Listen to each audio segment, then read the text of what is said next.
స్తుతులివిగో నా ప్రభువా, ప్రియమైన నా దేవా.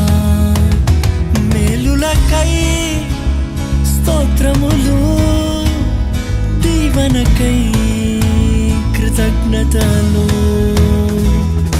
శుద్ధుడా పరిశుద్ధుడా నిన్నే కీర్తించేదన్, పూర్ణుడా పరిపూర్ణుడా నిన్నే కొలిచేదన్.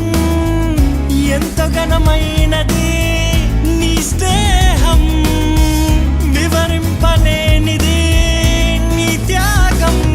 నన్ను ప్రేమించే ప్రియ నేస్తమా.